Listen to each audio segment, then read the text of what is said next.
আজকে যা শুরু হয়েছে দেশ, আমরা মনে করছিলাম দ্বিতীয়বার স্বাধীন হওয়ার পর একটা ঐক্য তৈরি হবে, জাতি হতাশ ছিল, যেটা ঐক্যের আশা ছিল। কি এর ঐক্য? মৌলবীরার মধ্যে গুতাগুতি শুরু হয়েছে, হগল গুতাগুতি মৌলবীর মধ্যে। একটা কয় তোর টুপি উষা, তোর সাথে আমি না। একটা কয় তোর টুপি না, তোর সাথেও না। ওরে বাবা রে, ওর টুপি লেও রাজনীতি ঢুকাইছে। হ্যাঁ, আরেকজন হয় তুই খারিয়া, তোর লগে নাই। হ্যাঁ, বইয়া হের লগেও নাই। কেউ হয় তুই বুক হাত বান্ধব, তোর লগে নাই। কেউ নাবিতে হাত বান্ধব, হের লগে নাই। আমার দুঃখ হইল এটা, যারা খারিয়া এরা আল্লাহ হয়ে যাও, নবী হয়ে যাও, কোরআন কাটা। এই তিন জায়গার তো এক আছে, তিন জায়গা তার ইমান আছে, তার সাথে আমি আছি। হারিয়ে রয়েছে, হারিয়ে থাক। কেউ বইয়া পড়ে, বইয়া থাক। তিন জায়গায় তো এক আছে, কথা কয় না। কোরআন, নবী, আল্লাহ, এই তিন জায়গায় যেহেতু এক আছে, তার সাথে আমার কোনো সমস্যা নাই। আকীদা স্বাভাবিক থাকতেই পারে।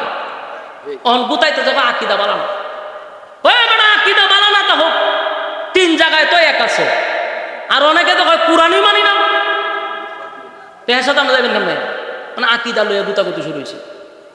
আকীদা, একজনের আকীদা হইল সে বুক হাত বান্ধে, বান্ধুক রে ভাই, বুক হাত বেঁধে নামাজ শুরু কইব।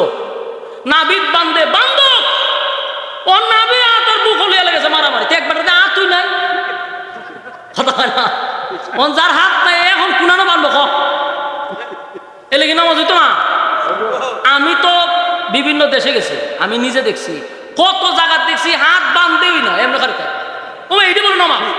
আচ্ছা, এইরকম যদি মুসলিম বাংলাদেশ হইতো, মসজিদ বাইরে মাইরাই হসপিটাল ভাড়া দিত, তো জিগাই তো যে মাথাও তো ফাটছে কেন, নিয়োগ পাচ্ছেন, এলে মাথা ভাড়া দিচ্ছে।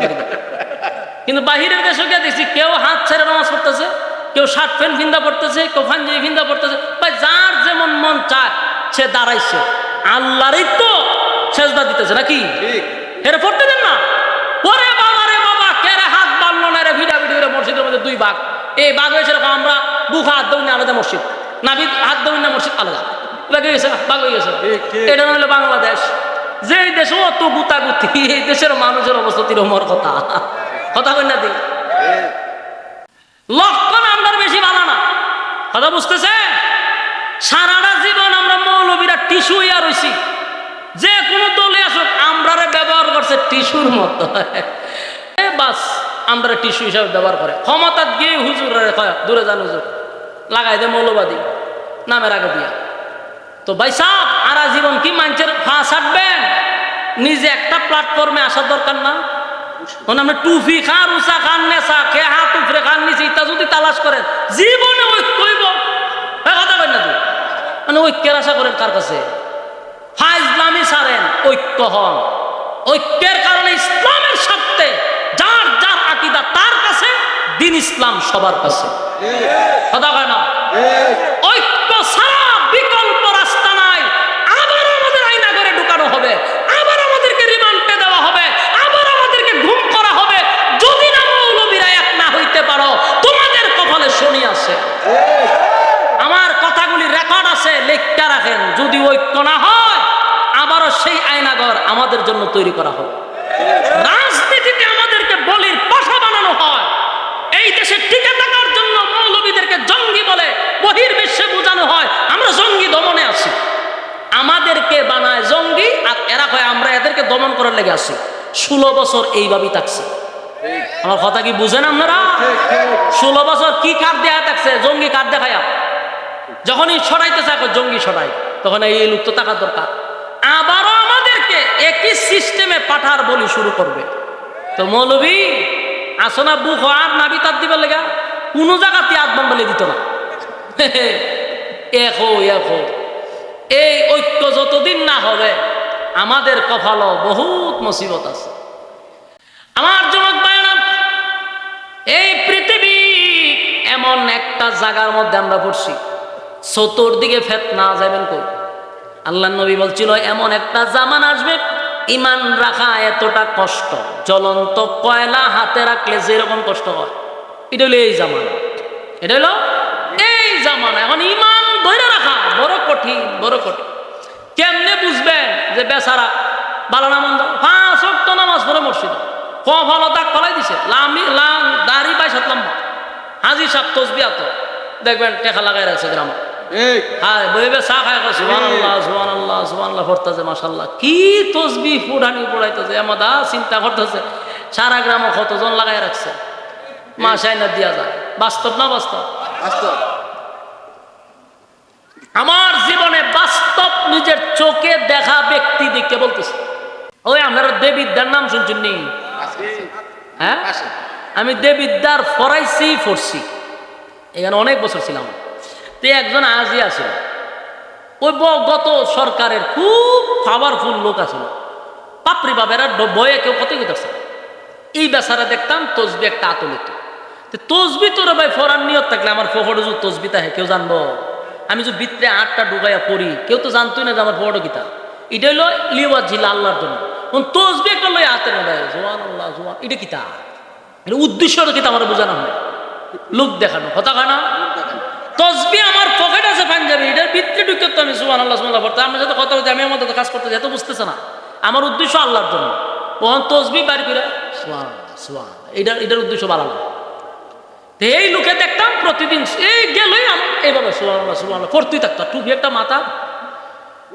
কিন্তু এই লোক এমন কোন গ্রাম নাই যে তার কাছে টাকা নিচ্ছে না আর এমন কোন লোক নাই যে তার অত্যাচারের শিকার হয়েছে না তার বাহিনী দিয়া মানুষের দোকান ফাট সব দখল করে রাখছে কিন্তু আমি তারা দেখতাম সব সময় তসবির মধ্যে সে মশগুল থাকতো তো একদিন আমার আবার খুব মহব্বত করতো কেড়ে করতো এটার একটা কারণ হলো আমি তখন ছোটোখাটো বক্তা গ্রামের প্রতিটা অলিতে গলিতে আমি বয়ান করতাম যারা দেখবেন একটু নেতা টাইপে এরা গ্রামের যতটা মাহফিল হয় এরা নাম দেওয়ান লাগে না নাম দিলে মাহফিল করতে দেন আগে 16 বছরের কথা কইতাছি এই এলাকার বড় নেতা না অনেক নাম না দিলে মাহফিল করতে দেন ডরায়া মানুষের নাম দেয় তো হ্যাঁ গিয়া ওই সেপ্টেম্বর জানে বই থাকতো তা আমি তো যত অনেক বক্তা আমারে দেখতো তা আমি একটু নাম টাম হইতাম তো এলে আমার একটু বালা লাগতো না এই উজুর দরকার আছে আমি তো বিপদ বইয়ের প্রশংসা করতাম না আমার চাকরি থাকতো না তা আমার ওখানে উজুর আপনি থাকতেইব আমার খুব মহব্বত করতো তা আমিও দাদা দাদা রাখতাম কিন্তু হেরে বয়ে কেউ কাছে একদিন গিয়ে দেখি এক দোকানও বইছে বইয়া আসর নামাজ পড়ছে আমার সাথে বইরা গেছে দোকানও গিয়া সুবহানাল্লাহ সুবহানাল্লাহ রে চা দে সুবহানাল্লাহ চিনি সারা দিস সুবহানাল্লাহ সুবহানাল্লাহ টিভিটা সার সুবহানাল্লাহ সুবহানাল্লাহ বেসান দেশের খবর কিতা সুবহানাল্লাহ সুবহানাল্লাহ আর তোর দোকানের অবস্থা কিতা সুবহানাল্লাহ সুবহানাল্লাহ বেচা কিনা হয় না এখন সুবহানাল্লাহ গত মাসে দান ছিল এটা দিছত নেই সুবহানাল্লাহ সুবহানাল্লাহ আবার আইবে টেকার লাগে একটা ভিডিও শুরু করে দিব সুবহানাল্লাহ আগেরটা ক্লিয়ার করি সুবহানাল্লাহ সুবহানাল্লাহ সুবহানাল্লাহ আর তোর ভাইও কিন্তু বড়টাই নিছিস সুবহানাল্লাহ সুবহানাল্লাহ কিন্তু গত মাসে এটা ক্লিয়ার করছে না সুবহানাল্লাহ সুবহানাল্লাহ 100 ওই তো তসবির মাথা থেকে ডান্ডাটা হ্যাঁ এটার থেকে সুবহান মারছে 100 গেছে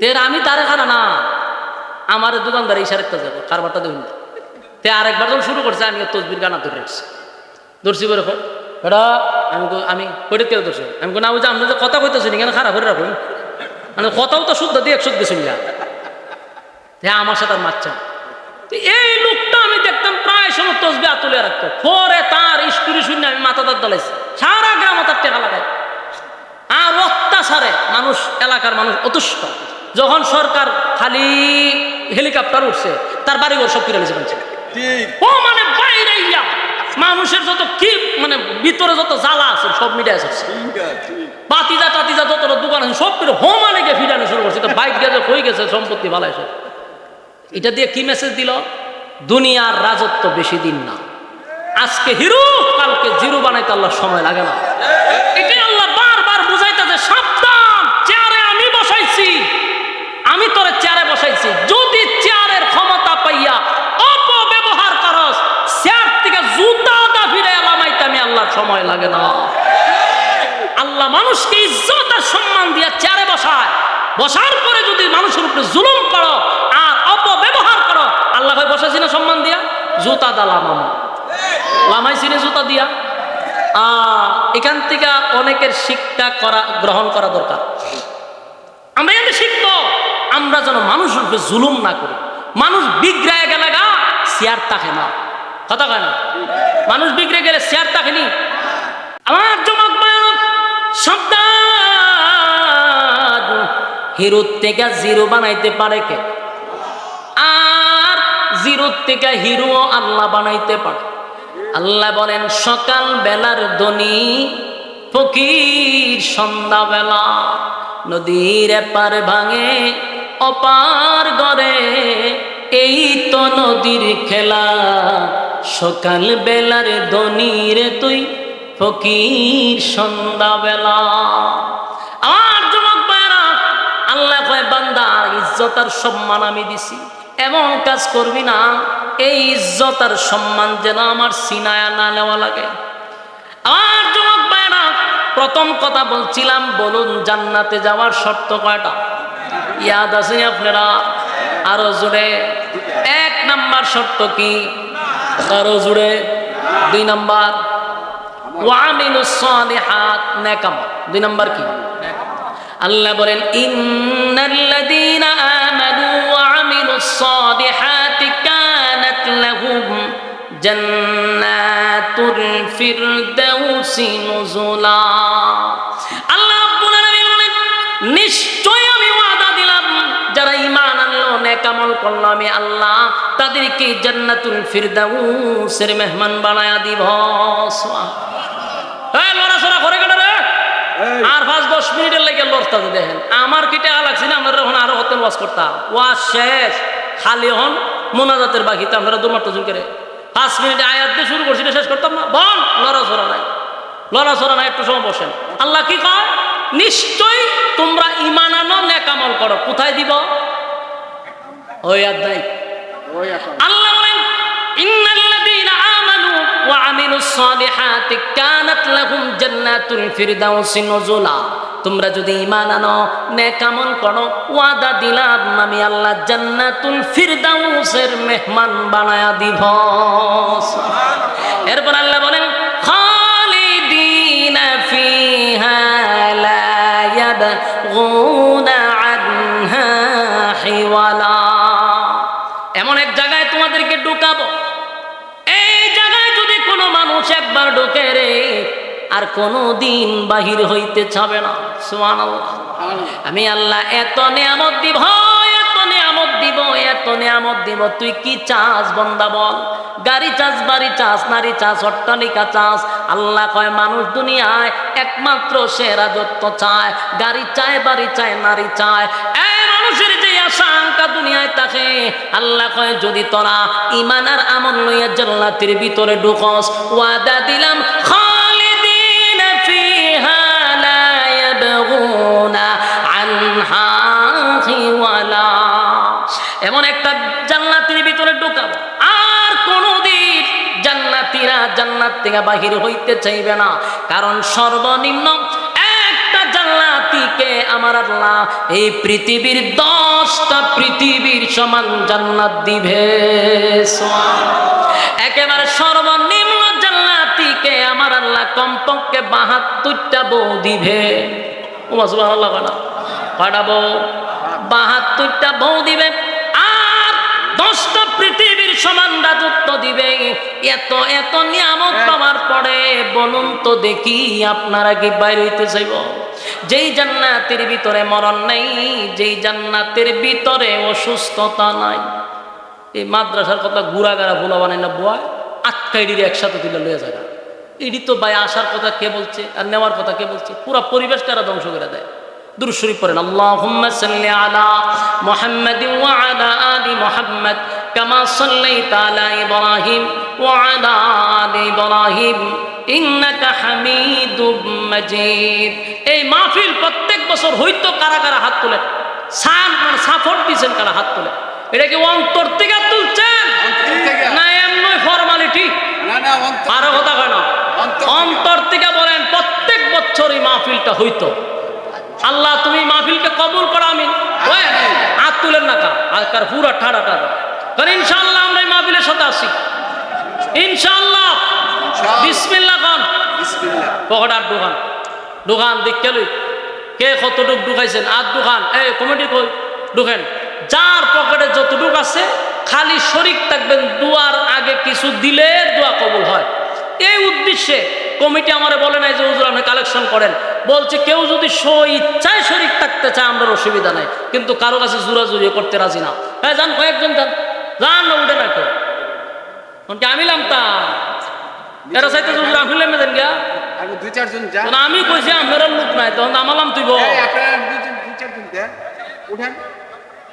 ও নুরস ওই তো পাঞ্জাবি কই লয়া ডাইরেক্ট স্টেজ হইবেন তুমি হইব স্টেজ হইলে চলবো আর কেউ যদি 1000 করে লেখাইতে দেন বলো জোর মাহফিলটা তো বালা কাজ সোয়াবের কাজ এই সোয়াবের কাজের মধ্যে আমিও শরীক হতে চাই 1000 সালম ভাই বুঝতে চাও সালম ভাই এক বছর সালম ভাই কে সালম ভাই এক বছর খাসিরিন রব্বুল আলামিন আল্লাহ গভীর রাত হয়ে গেছে নজুলে রহমতের দ্বার প্রান্তে দাঁড়ায় আছে আল্লাহ আপনার কুদরতি নজর দিয়ে একটু তাকান কত সাদা সাদা দাড়িওয়ালা মুরব্বীরা হাত বাড়াইছে আল্লাহ কত ছোট ছোট মাসুম বাচ্চারা হাত বাড়াইছে কত নৌজওয়ান ভাইয়েরা হাত বাড়াইছে পর্দার আড়ালে আমার মা বোনেরা হাত বাড়াইছে কত হাজী সাহেবরা হাত বাড়াইছে আল্লাহ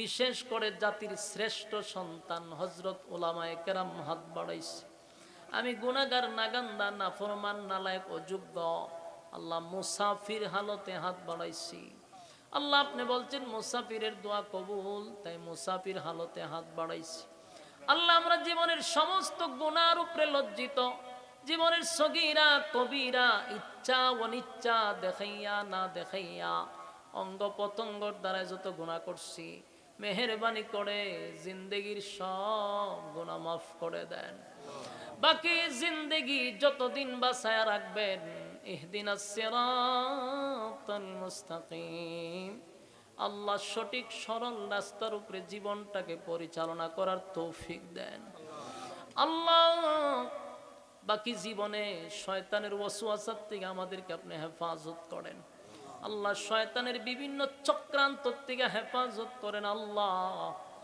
মানুষের দুশমনির থেকে হেফাজত করেন আল্লাহ মানুষের চক্রান্ত থেকে হেফাজত করেন জিন শয়তান থেকে হেফাজত করেন মানুষ শয়তান থেকে আপনি হেফাজত করেন আল্লাহ দুনিয়ার সমস্ত ফিতনা ফাসাদ থেকে আপনি আমাদেরকে হেফাজত করেন আল্লাহ তামাম জিন্দেগির গুনার বোঝা লইয়া নুজুলে রহমতের দিন জুমার রাত্রি আল্লাহ দোয়া কবুলের রাত্রি এই রাত্রিতে আপনার মহব্বতের বান্দাদেরকে নিয়ে হাতটা বাড়াইছে আল্লাহ আজকের এই দিনে আমাদেরকে যদি আপনি মাফ করে দেন কেউ আপনাকে জিজ্ঞাসা করবে না কারো কাছে আপনার কৈফিয়ত লাগবে না কিন্তু আমাদেরকে যদি মাফ না করেন আল্লাহ আপনার তো ক্ষতিও হবে না আপনার কোনো লাভও হবে না আল্লাহ মেহেরবানি করে আপনার গোলাম হিসাবে অন্যায় করছি অপরাধ করছি জিন্দেগির গুনাহ আপনি মাফ করে দেন আপনার বান্দাগুলি ঘন্টার পর ঘন্টা প্রচন্ড গরমের মধ্যে আল্লাহ নরমাল বিছানাতে বসে বসে কোরআনের কথাগুলি মৌমাছির মতো বসে এক ধ্যানে কথাগুলি শ্রবণ করছে একটা লোক উঠে নাই বড় মনোযোগ দিয়া কথাগুলি শ্রবণ করছিল আল্লাহ যেই কথাগুলি বলনেওয়ালা বলছে শুননেওয়ালা শুনছে আল্লাহ উভয়কে আপনি আমল করার তৌফিক দেন কথা বলতে গিয়ে